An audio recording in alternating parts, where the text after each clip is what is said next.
Et salut tout le monde, je vais vous faire une petite visite brute de décoffrage. Ça fait un mois que je vous ai fait la dernière vidéo. Comme vous pouvez le voir, tout a bien poussé. On a été gâtés niveau pluie, vraiment trop gâtés. C'est bon, faut que ça s'arrête maintenant. Mais voilà, les épinards qui étaient là sont montés rapidement à graines parce que même si on a eu de la pluie, on a eu de fortes chaleurs. Donc je les ai retirés, j'ai paillé la zone. D'ici la semaine prochaine, on mange de la courgette. Ça sera intégré dans mes paniers de vente. Les betteraves, ça suit son cours, hein, c'est très bien, ça pousse. Pareil pour les courgettes Gold Rush, les jaunes. Les navets, grosse attaque d'altise, j'ai fait l'éclaircissage. J'avais fait un semis de radis, mais il n'a pas bien pris, donc j'ai retiré les lignes de radis. Gros désherbage, et ça suit son cours, hein, ça commence à faire tard pour les navets, mais cette variété-là se mange en cru. Ça fait des plus petits navets que les navets violets que vous avez l'habitude de consommer, mais qu'on a l'habitude de voir dans le commerce. Mais je les ferai un peu plus tôt. J'avais tardé à les repiquer, ils sont restés très longtemps dans les plaques alvéolées. Donc je m'y prendrai un peu plus tôt l'année prochaine. Pour ce qui est des salades, c'est des salades de printemps qui sont très vite montées. Je me prends pas la tête quand c'est comme ça. Celles qui sont vendables, je les vends par deux. Sinon pour pour tout le reste, pour toutes celles qui sont trop montées, je les coupe et je les balance dans l'allée. Ça fait plaisir aux limaces comme ça. Et voilà, ça va être remplacé par sûrement une ligne d'aubergines parce que j'ai encore des aubergines qui me restent dans la serre, du surplus, j'ai des poivrons, j'ai pas mal de trucs que je peux faire en plein champ parce que ça craint un peu moins le mildiou quand même que la tomate.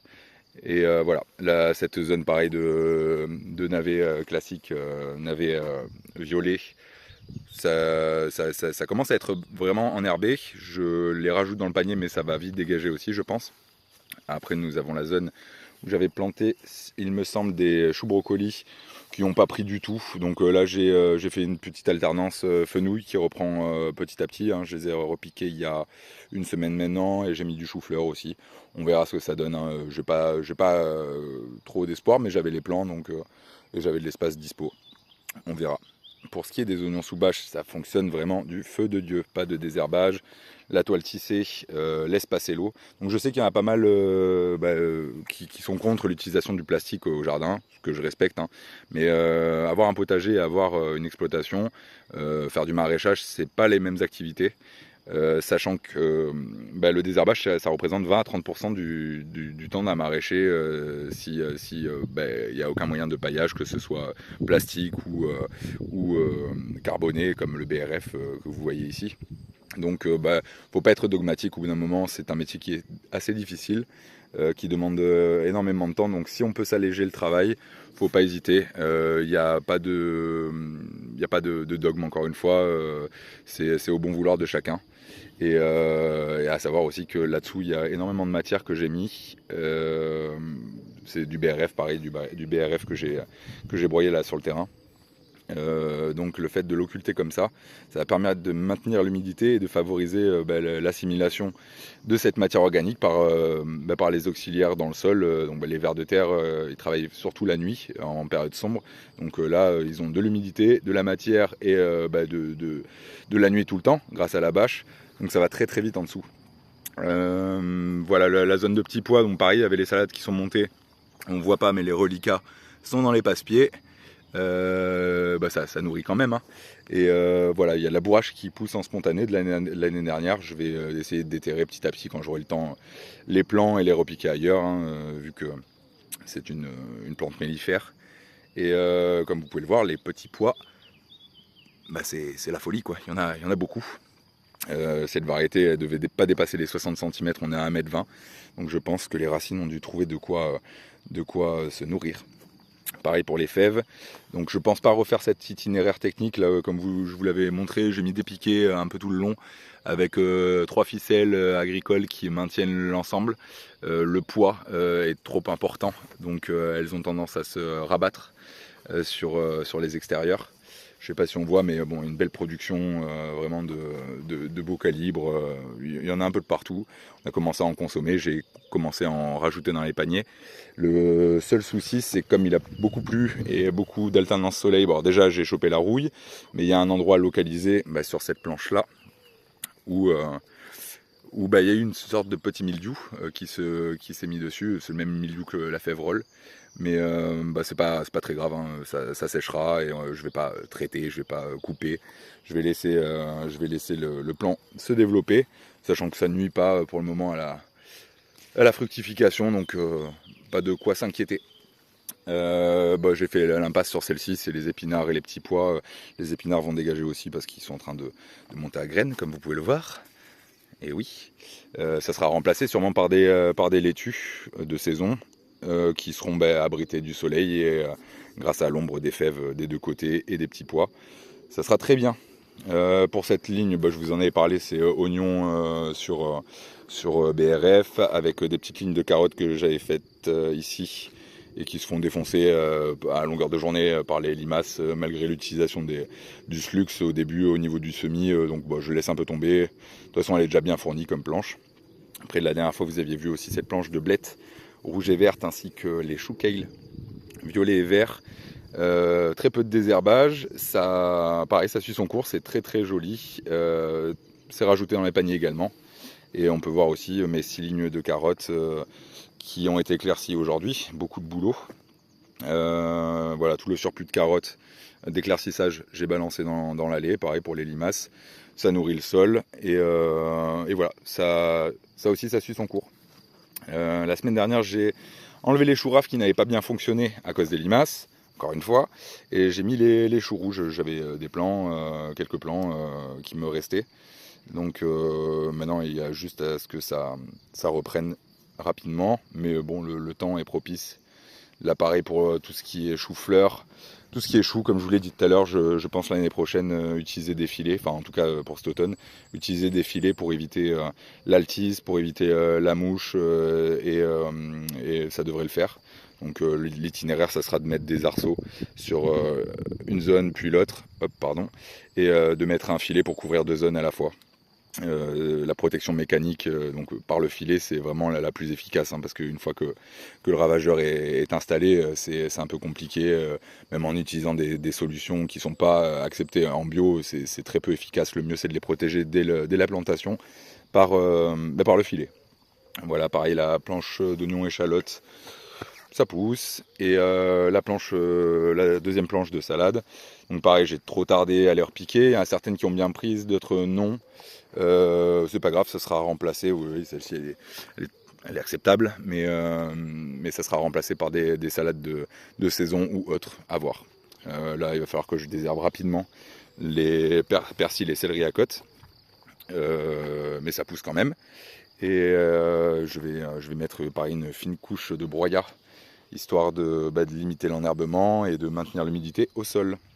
Voilà, je vais vous faire le petit tour aussi de la serre. Donc de ce côté, je vous avais dit qu'il fallait que je replante les aromatiques et les fleurs sur cette ligne. Donc j'ai intégré la matière au croc, j'ai fait un léger désherbage, pas de gros travail du sol. Ça va être repiqué demain. J'ai beaucoup de choses à faire demain. Donc voilà, ça va vite être plein. J'avais fait un semis direct d'haricots nains, Cupidon, et j'oublie l'autre à chaque fois. Bref, on s'en fout. Mais ça c'est bien sorti. Et faut que je repique les pastèques et les melons demain. Pareil. Avec cette ligne également de maïs tournesol. Alors tournesol, je n'ai pas regardé depuis quelques jours, mais je pense que les limaces se sont fait plaisir.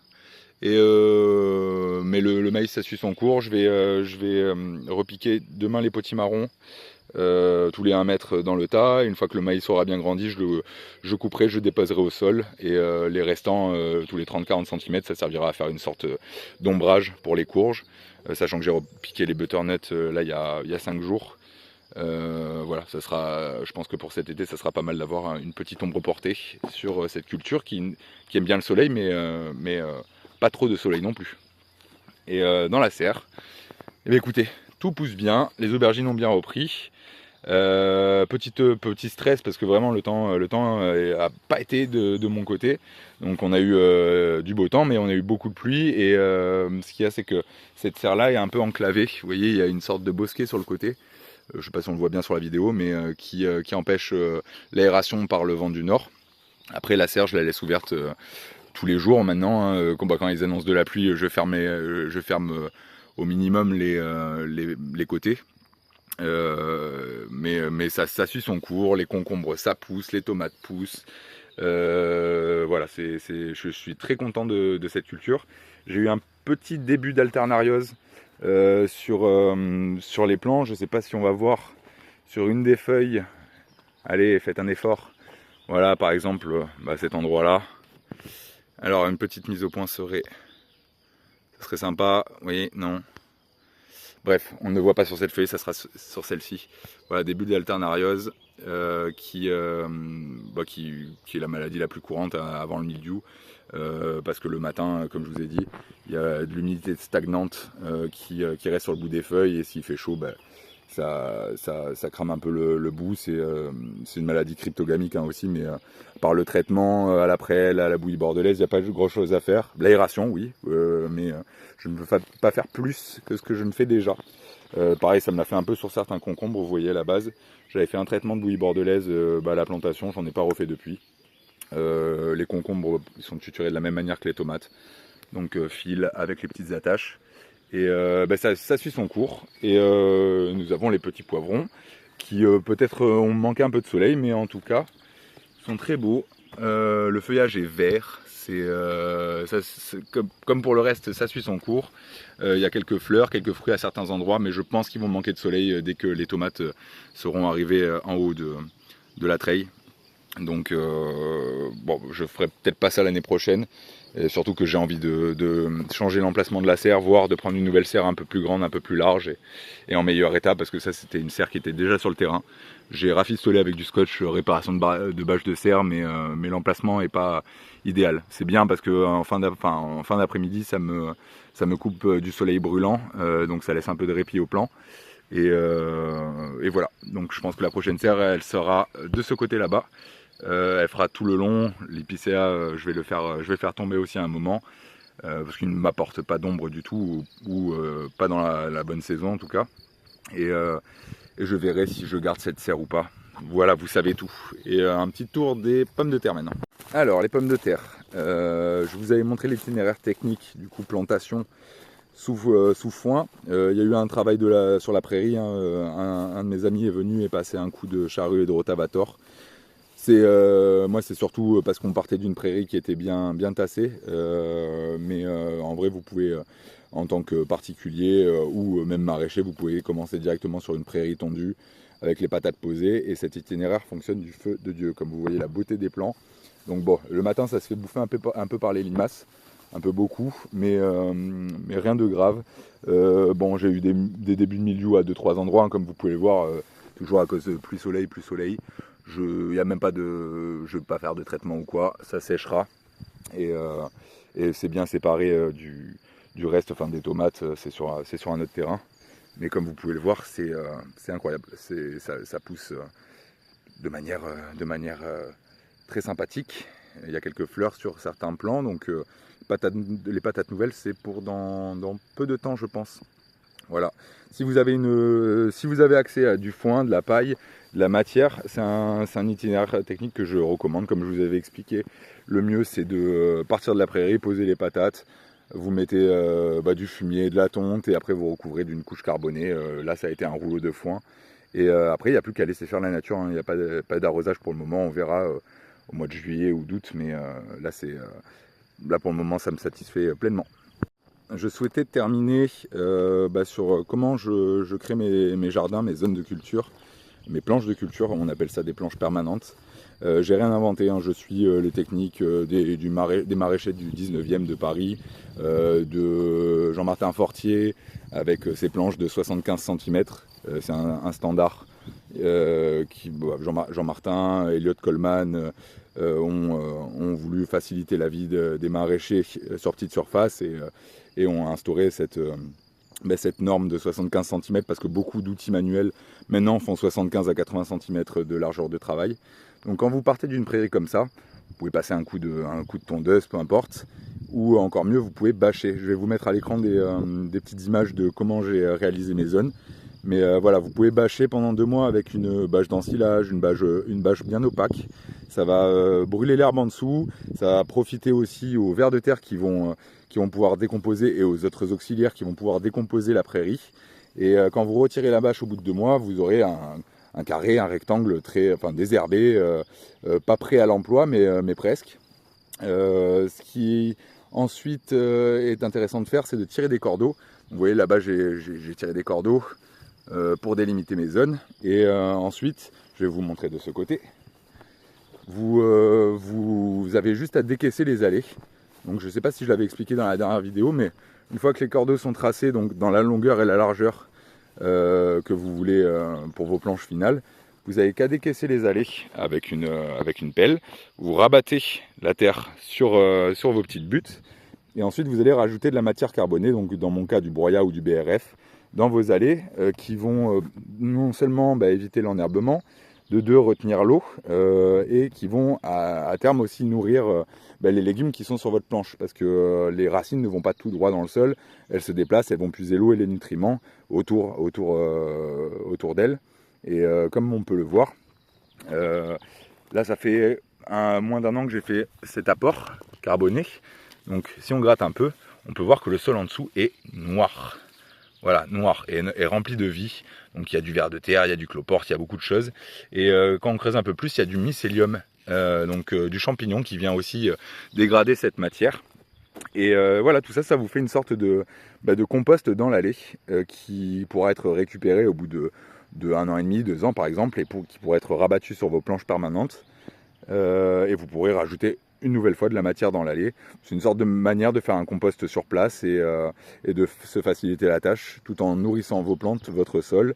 Et voilà, c'est un peu la technique que j'utilise et je veux utiliser pour toute l'exploitation. Donc je ne sais pas si vous connaissiez, mais pour un potager ou pour une exploitation maraîchère, c'est une des techniques les plus efficaces. Alors ça prend un peu de temps au niveau de la mise en œuvre, mais après ça nous le rend bien. Comme vous pouvez le voir, ça profite bien aux végétaux. Donc voilà, c'était le petit tour des jardins du Morosphinx.